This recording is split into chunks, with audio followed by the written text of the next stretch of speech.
नमस्कार, हमारी खास पेशकश मनोकामना पूर्ण सावन में आप सबका स्वागत है। आप सबके साथ मैं हूं प्रियंका राय। सावन का महीना बहुत पवित्र होता है। इस साल सावन का महीना 22 जुलाई से शुरू होकर 19 अगस्त को समाप्त होगा। भगवान शिव को सावन का महीना अत्यंत प्रिय है। माना जाता है कि इसी महीने में माता पार्वती ने भगवान शिव को वर के रूप में पाने के लिए व्रत रखा था और तपस्या भी की थी। इसीलिए भगवान शिव को यह महीना बेहद प्रिय है। इसके अलावा समुद्र मंथन से निकले विष को जब भगवान शिव ने अपने कंठ में धारण किया था तो उनके शरीर का ताप बढ़ गया था और इस ताप को कम करने के लिए देवताओं ने भगवान शिव पर जल बरसाया था, जिससे शिव जी को शीतलता मिली थी। सावन के महीने में भी जल बरसता है और इसीलिए भगवान शिव को ये महीना बेहद पसंद है। इस बार सावन के महीने में 5 सोमवार पड़ेंगे। संयोग से सावन की शुरुआत सोमवार के दिन ही हो रही है और सोमवार के दिन ही समाप्त भी। सावन के महीने में कैसे करें पूजा, कैसे भोले को प्रसन्न करें, क्या करें कि मनोकामनाएं पूर्ण हो, मनचाहा वर कैसे मिले, क्या करें क्या ना करें, क्या है पूजा विधि, क्या है संयोग, राशि के अनुसार कौन से उपाय करें, तमाम सवाल जानेंगे। हमारे साथ खास मेहमान यहाँ पर जुड़े हुए हैं। ज्योतिषाचार्य हमारे साथ जुड़ी हुई हैं करिश्मा कौशिक जी, स्वागत है आपका करिश्मा जी। राकेश चतुर्वेदी जी ज्योतिषाचार्य हमारे साथ मौजूद है। तो चलिए शुरुआत करते हैं करिश्मा जी आप ही से, क्योंकि सावन बड़ा ही खास है। ये एक महीना शिव भक्तों के लिए, भगवान शिव को प्रसन्न करने के लिए। तो कब से इसकी शुरुआत हो रही है? क्योंकि कुछ लोग कह रहे हैं 21 से, कुछ लोग 22 से। और ये भी बताइएगा कि क्या है खास संयोग। कर्पूर गौरम करुणावतारम संसार सारम भुजगेंद्र हारम सदा वसंतम हृदयारविंदे भवम भवानी सहितम नमामि। हर हर महादेव। आप सभी दर्शकों को सावन माह की बहुत बहुत शुभकामनाएं। इस वर्ष का सावन जो है बहुत ही खास है। 5 सोमवार पड़ रहे हैं। सबसे बड़ी बात यह है कि सोमवार से ही शुरू होकर सोमवार पे ही समाप्ति होगी, यानी कि रक्षाबंधन का पर्व, सावन की पूर्णिमा का जो दिन मनाया जाएगा वो सावन के सोमवार का ही पड़ेगा। इसके अलावा ये जो सावन मास शुरू हो रहा है, ये शुरू हो रहा है 22 जुलाई से और साथ साथ समाप्ति इसकी 19 अगस्त को होगी। बहुत ही खास इस समय पे योग पड़ रहे हैं। सर्वात सिद्ध योग पड़ रहा है पहले ही दिन। तो अगर आप किसी भी तरह की मनोकामना को पूर्ण करना चाहते हैं तो इस महीने में आप कर सकते हैं। भगवान तो भोले हैं और शंकर जी की उपासना किसी भी तरीके से की जाए उनको प्रसन्नता जरूर मिल जाती है। चाहे आप साधारण तरीके से करें, चाहे आप बहुत ही ज्यादा एक अच्छी प्रस्तुति के साथ करें, वो प्रसन्न जरूर हो जाते हैं। तो चाहे आपके वैवाहिक जीवन में परेशानी आ रही है, चाहे कोई भी आपको दिक्कत हो रही है, चाहे बिजनेस, व्यापार, आपका लव रिलेशनशिप या संतान संबंधित कोई भी चीज या नौकरी से संबंधित कोई भी चीज अगर आपको सता रही है तो ये सावन के महीने में आप हर एक परेशानी से छुटकारा प्राप्त कर सकते हैं। अब करिश्मा जी कह रही हैं चूंकि राकेश जी की चाहे सिंपल पूजा करिए या फिर बहुत विधि विधान के साथ भगवान शिव खुश हो जाते हैं। निश्चित तौर पर भगवान शिव सभी को प्रिय भी हैं, लेकिन किस तरीके से खास पूजा अर्चना करें, क्या है खास महत्व इस दिन का? देखिए, पूरा सावन बहुत विशेष है। और क्यों विशेष है, 2 चीजों से समझिए। महाकाल कहा जाता है, यानी कि काल की गति पर अगर कोई नियंत्रण रख पाता है तो वह महाकाल है। दूसरी चीज, इनको मृत्युंजय कहा जाता है, मृत्यु पर भी विजय प्राप्त करने वाला। मृत्यु पर विजय प्राप्त करने वाले महादेव शिव शंकर हैं। और दूसरा, इस धरा का जो संचालन है, जो रख रखाव जिसको हम कहते हैं या मालिकान अधिकार जो कहते हैं, वह भगवान भोलेनाथ के पास है।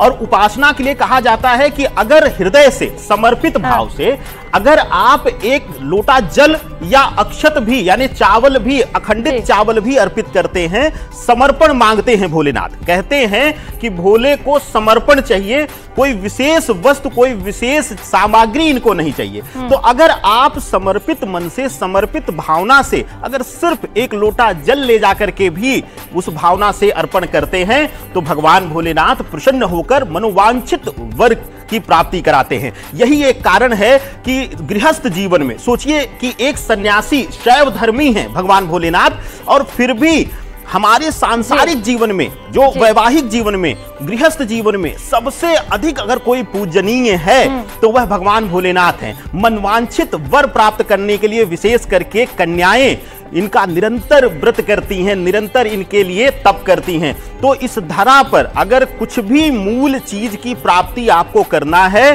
तो बस समर्पित भाव, समर्पण होना चाहिए। ले जाकर के आप अपने आप को बस हृदय से, कहते हैं कि भगवान भोलेनाथ के लिए कहा गया है कि पुष्प ना मिले, गंगा जल ना मिले, बस आप अपनी हथेली लेकर के समर्पण भाव से कहिए कि यह गंगा जल समतुल्य है और यह पुष्प है आपका प्रिय, तो वह भी पुष्प समझ करके भगवान शिव का दुग्ध से भी अभिषेक करते हैं, इसका भी बड़ा ही विशेष महत्व है। तो कैसे करें दुग्धाभिषेक? क्या इसे लेकर भी कुछ नियम कायदे हैं, विधि विधान है? देखिए, वैसे तो आप अभिषेक बहुत सारी चीज़ों से कर सकते हैं, अपनी राशि के अनुसार भी कर सकते हैं, मगर दूध एक ऐसी चीज़ है जो चंद्रमा का कारक है। और आपने सभी ने देखा होगा, चंद्रमा तो भगवान शिव के मस्तिष्क पे विराजमान है, तो इसीलिए चंद्रमा को प्रबल करने के लिए, मजबूत करने के लिए, अगर चंद्रमा क्योंकि मन का कारक है, माता का कारक है, हमारे मूड का कारक है, हमारा मानसिक संतुलन जो है वो चंद्रमा बना के रखता है। तो अगर आप, क्योंकि दूध जो है चंद्रमा का कारक है, अगर दूध से अभिषेक करते हैं तो आपका जो मानसिक संतुलन था वो सही बना रहता है। किसी भी तरह की चिड़चिड़ापन या नींद ना आ रही हो या किसी भी तरह की मानसिक तनाव आपको सता रहा हो तो इन चीज़ों से छुटकारा मिलता है। साथ ही साथ माता के साथ आपका रिश्ता जो है वो अच्छा बनता है। माता का स्वास्थ्य अगर खराब रहता है तो वो भी आपको, उससे भी आपको फर्क देखने को मिलेगा, माता का स्वास्थ्य ठीक रहना शुरू हो जाएगा। और सबसे इंपॉर्टेंट चीज, चंद्रमा ना धन भी बहुत देता है, सुख भी देता है, तो इसलिए आपको सुखों की प्राप्ति भी होगी, इसलिए दूध से भी अभिषेक किया जाता है। तो धन चाहिए, सुख चाहिए, समृद्धि चाहिए, तो भगवान शिव का दुग्धाभिषेक जरूर करिए। राकेश जी, और कौन कौन से शुभ काम कर सकते हैं? क्योंकि किसी भी त्योहार में कहा जाता है कि दान पुण्य का बड़ा खास महत्व होता है, क्या सावन में भी ऐसा है? देखिए, बिल्कुल है। हर सनातन में सबसे उत्तम कार्य माना गया है दान को। दान की जो श्रेणी है वो सबसे सर्वोच्च है, लेकिन इसमें चयन करना होता है कि किस इंसान को या किस जगह पर आप दान दे रहे हैं। दान के महत्ता का वर्णन कई जगहों पर मिलता है। तो श्रावण मास में अगर आप विधिवत भगवान भोलेनाथ का अभिषेक, जैसा कि अभी आदरणीय करिश्मा जी ने कहा कि दूध से अभिषेक चंद्रमा का प्रभाव देता है, लेकिन अक्सर लोग कहते हैं, कटाक्ष करते हैं, प्रियंका जी सुना होगा आपने और करिश्मा जी, की ज्योतिष जो है विज्ञान को नहीं मानता। आपको बताएं कि कैसे विज्ञान हमारे ज्योतिष से आगे बढ़ा है कि दूध से जले हुए लोगों को अक्सर कहा जाता है अगर जल जाए तो दूध से धुला जाता है। और क्यों रुद्राभिषेक किया जाता है दुग्ध से? अगर सूर्य और शनि की युति है कुंडली में, पिता पक्ष पीड़ित है या शिव के क्रोध का कारक आप बन रहे हैं, तो ऐसी स्थिति में कच्चे दूध जो अग्निताप पर ना चढ़ा हुआ हो, अब इसमें कुछ लोग पैक्ड दूध को क्योंकि उपलब्धता आसानी से हो जाती है, लेकिन सत्यार्थ तो यही है कि कच्चे दूध से अभिषेक करिए तो वह भगवान भोले नाथ के उस ताप को, उस रेडिएशन को, कहते हैं विज्ञान कहता है कि शिवलिंग के आसपास एक एटॉमिक एनर्जी मिलती है, तो उस रेडिएशन को शांत करता है, उस रौद्र रूप को शांत करता है और उसी रुद्र का शुभ फलित हमें मिलता है। तो दान का अपना विशेष महत्व। जब भी आप अभिषेक करें, पूजन करें, तो आप विशेष रूप से कच्चे अन्न का दान करें और साथ ही साथ जरूरतमंद को वस्त्र दान करें, क्योंकि शिव को आदि गुरु माना गया है, शिव को ही आदि पुरुष की संज्ञा दी गई है। तो ऐसी अवस्था में अगर आप अपने गुरुजनों को, अपने माता पिता को आप प्रणाम करके उनको वस्त्र का दान दें या अपने गुरुजनों को वस्त्र का दान दें, जरूरतमंदों को वस्त्र का, नए वस्त्र का दान दें, तो ऐसी अवस्था में शिव खूब प्रसन्न होते हैं और हर प्रकार से आपकी मनोइच्छा पूर्ण करते हैं। तो दान पुण्य जरूर करिए। और पंडित जी, चूंकि आपने बताया कि कच्चे दूध से अभिषेक करना है, आजकल देखते हैं कुछ लोग पैकेट से ही सीधा भगवान को दूध चढ़ाते हैं, ठीक है क्या? देखिए, बहुत बड़ा दोष है और कुछ जगहों पर अभी, जैसे कि हालांकि हमने सुना है आप लोगों के चैनलों के माध्यम से ही कि महाकाल उज्जैन में वहां पर बैन कर दिया गया है, वहां पे रोक दिया गया है।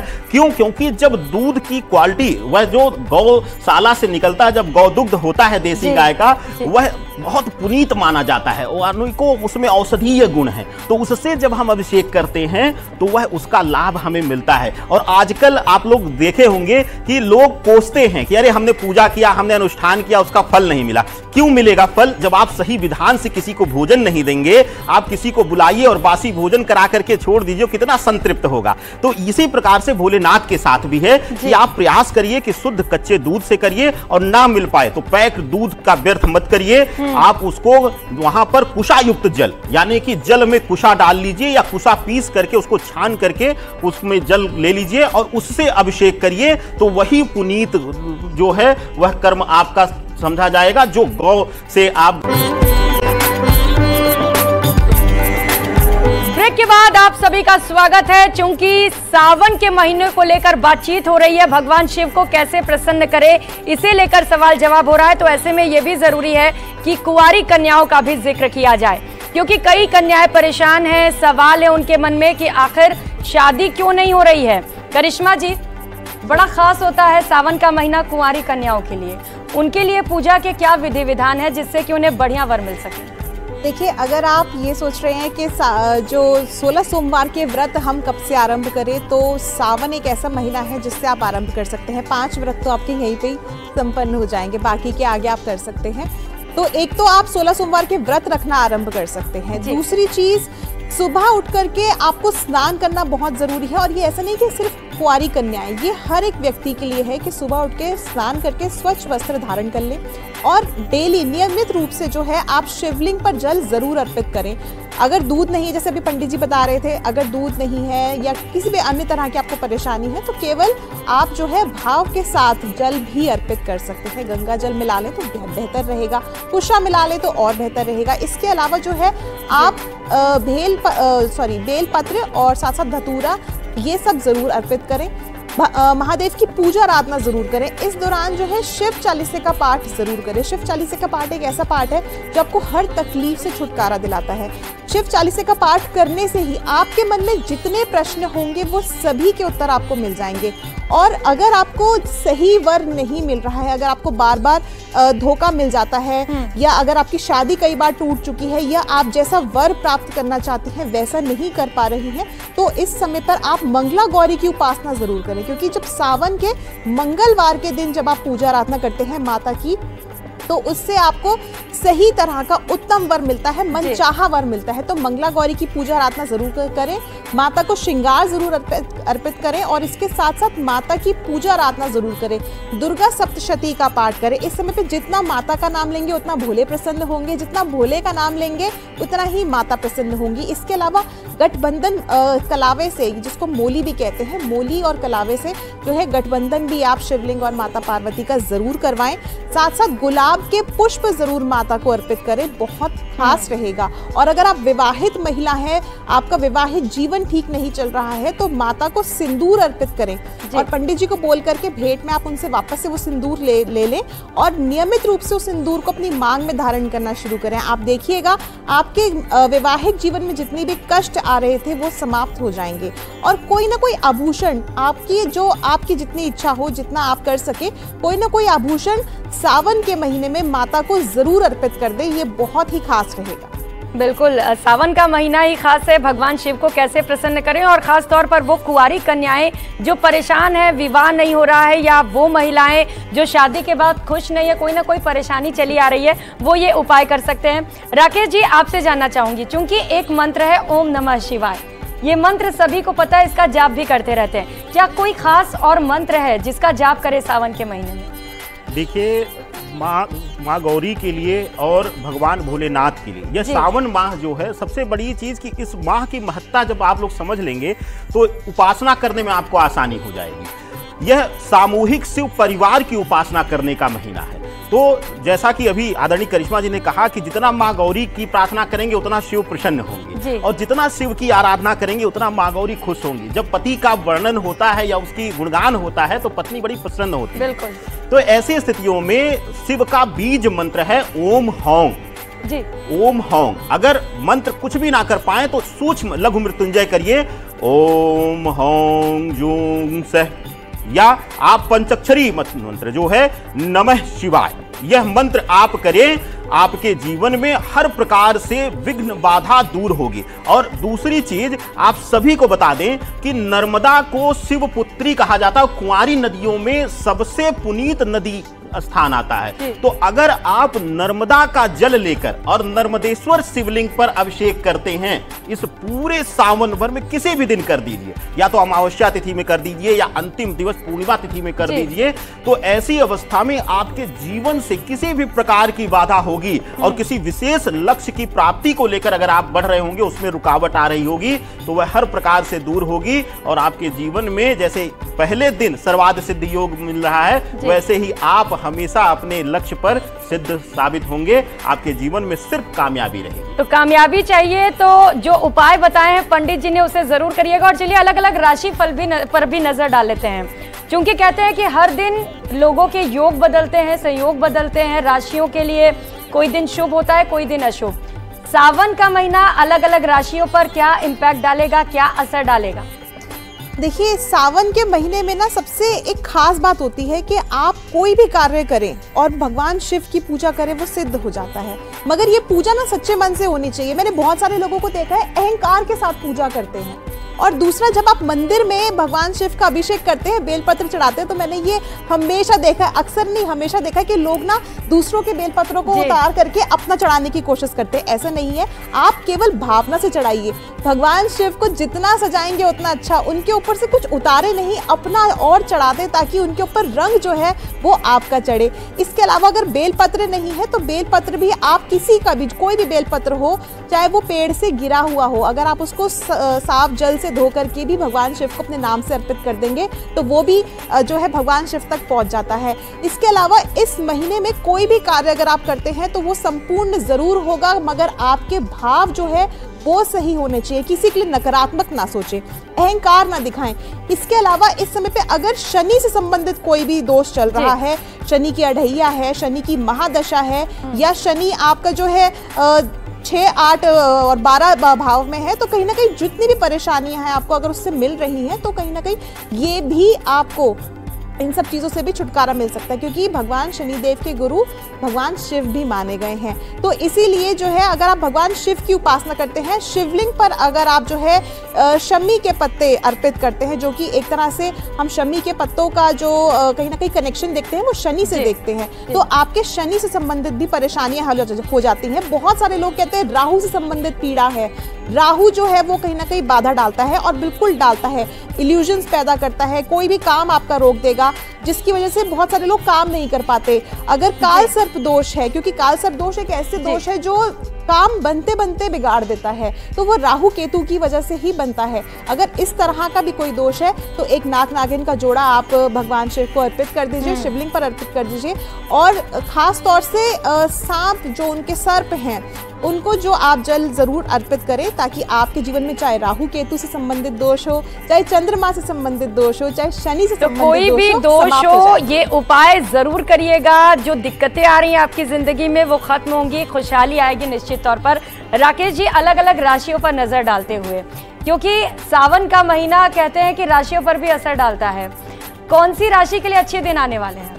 देखिए, अच्छे दिन तो ईश्वर की आराधना से, ईश्वर की पूजा से हर राशि का आ सकता है, लेकिन कुछ राशियां सावन के महीने में विशेष हैं, जैसे कि शनि की राशियां। खास करके शनि की दोनों राशियां मेष और मकर और साथ ही साथ कुंभ, यह दोनों राशियां, और दोनों ही 7.5 के प्रभाव में।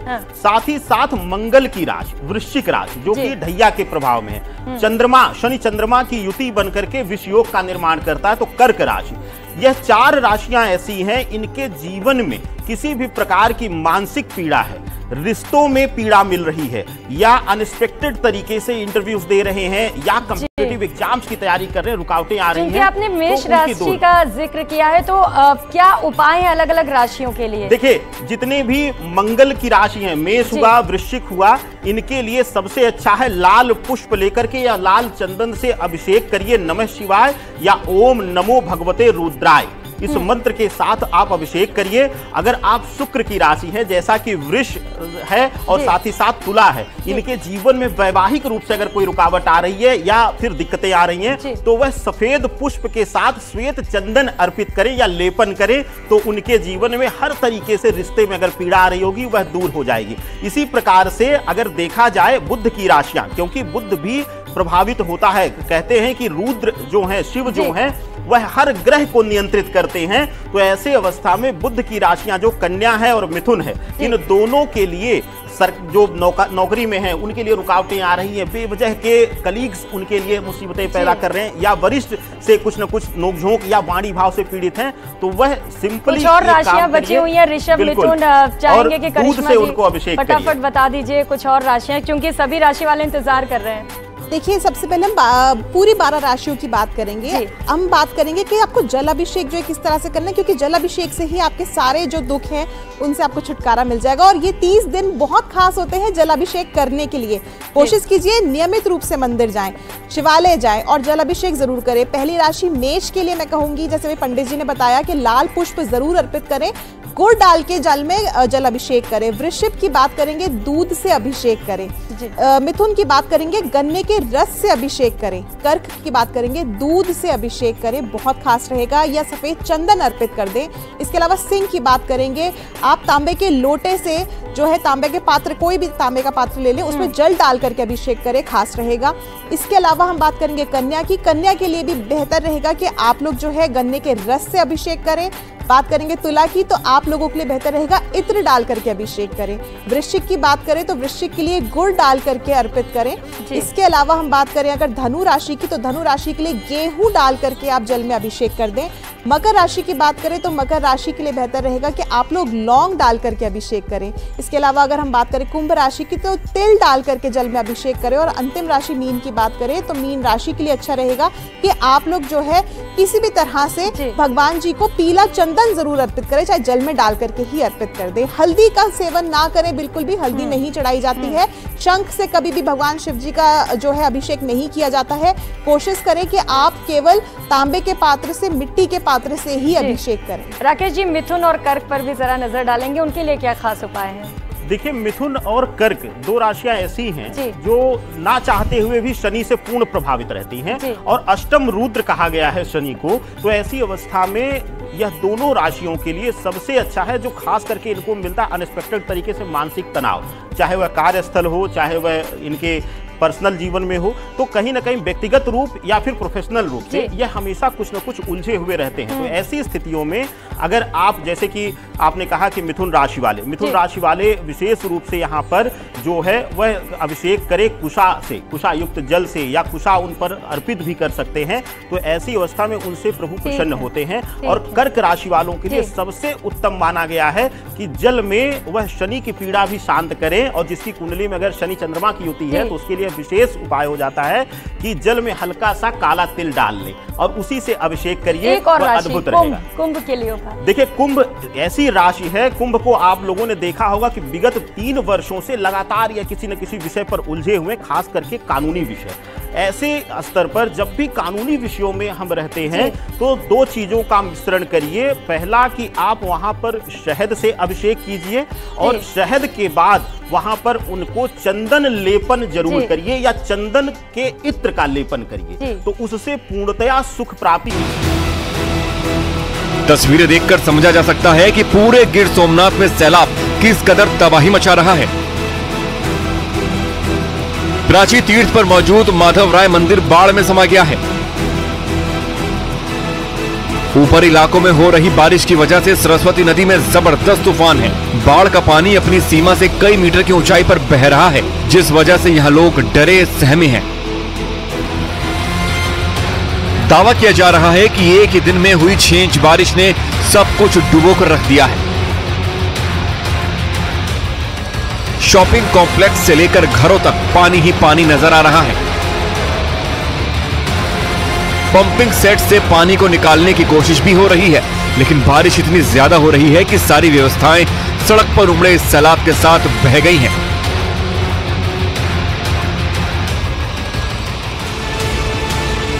अमरेली में भी भारी बारिश की वजह से हालात बेकाबू।